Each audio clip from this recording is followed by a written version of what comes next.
दोस्तों आज मैं फिर एक नए टॉपिक के साथ जुड़ा हूं और ये बीजगणित का है, अलजेब्रा का है। बहुत सारे बच्चों को ये समस्या होता है, तो मैं आपको बहुत ही आसान तरीके में बताऊंगा।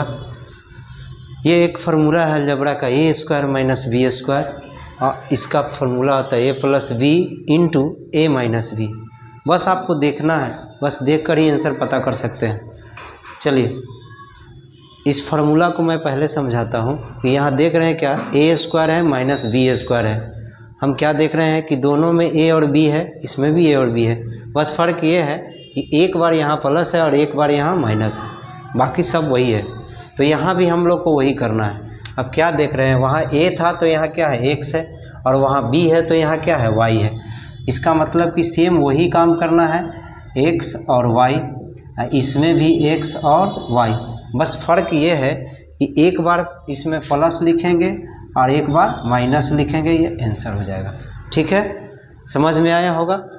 फिर उसी तरह यहाँ पे देखिए, ये एक्स स्क्वायर है और यहाँ 4 है, तो आप ये समझ सकते हैं कि 4 किसका स्क्वायर होता है, तो 4 होता है 2 का स्क्वायर। तो यहाँ आप लिख सकते हैं 2 का स्क्वायर। ठीक है, अब सेम उसी तरह फिर आपको कर देना है, एक स्टेप बढ़ गया इसका। तो फिर उसी तरह आपको लिखना है x 2 और x और 2। बस आपको करना क्या है, अंदर एक जगह प्लस कर देना है और एक जगह माइनस कर देना, ये आंसर हो गया आपका। समझ गए। उसी तरह फिर यहाँ देखिए आपका क्या है कि ए स्क्वायर माइनस 25 बी स्क्वायर है। ध्यान से समझिएगा, थोड़ा सा डिफरेंस है लेकिन सवाल वही है। ए स्क्वायर तो है ही, अब 25 जो किसका स्क्वायर होता है, 5 का होता है। तो 5 और साथ ही साथ b, और इसको ब्रैकेट में रखेंगे और फिर ये ब्रैकेट हटाएंगे तो यही आ जाएगा।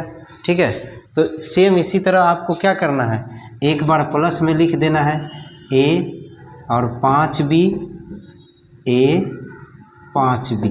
अब समझ में आ गया होगा। क्या करेंगे, यहाँ प्लस और यहाँ माइनस। अच्छा, कभी कभी आपको ये पहले भी दिखेगा, ये बाद में दिखे, उससे कोई मतलब नहीं है, आंसर आपका सही रहेगा। आप पहले भी माइनस लगा सकते हैं और बाद में प्लस दे सकते हैं, कोई दिक्कत नहीं, वो भी आंसर सही है। ठीक है, फिर इसी तरह यहाँ आ जाइए, 4 और x है, ये दोनों एक साथ है। जिस तरह यहाँ 25 बी स्क्वायर था, तो इसको हम लोग 2x और स्क्वायर लिख सकते हैं। आपको मालूम है यहाँ तो स्क्वायर नहीं है, बट नहीं है तो एक का स्क्वायर एक ही होता है, तो एक का स्क्वायर कर देंगे और बस इसको भी हम लोग 2 बार लिख देंगे। क्या हो जाएगा, 2x प्लस 1 और 2x माइनस 1। आंसर आपका कंप्लीट वही आएगा। ठीक है, सब में क्या देख रहे हैं, एक जैसा ही है। तो सवाल अब थोड़ा सा मैं आपको यहाँ से टर्न कराता हूँ।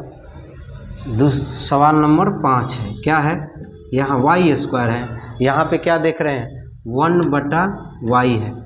1/y है तो 1 का स्क्वायर 1 ही होता है और y का स्क्वायर तो दिया ही है। ये इसको हम लोग कर फिर उसी तरह सेम कर सकते हैं। क्या हो जाएगा, y और 1/y, फिर y और 1/y। तब हम लोग क्या करेंगे, एक जगह प्लस देंगे तो एक जगह माइनस देंगे, आंसर हो गया। समझ गए। सभी सवाल जो इस फार्मूले पर देते हैं, ए स्क्वायर माइनस बी स्क्वायर, इसी तरह आपको एक ही जैसा बनेगा, बस थोड़ा सा आप चेंजिंग रहता है। तो यहाँ मैं आपको हर तरह का सवाल बता दिया, इससे अलग आपको नहीं पूछेगा परीक्षा में। ठीक है, ये लिख लीजिएगा।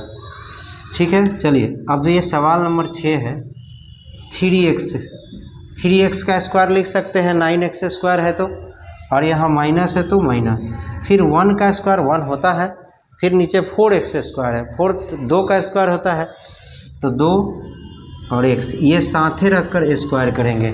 ठीक है, आपको किसी तरह का समस्या होगा तो कमेंट कीजिएगा, मैं आपका जवाब दूंगा।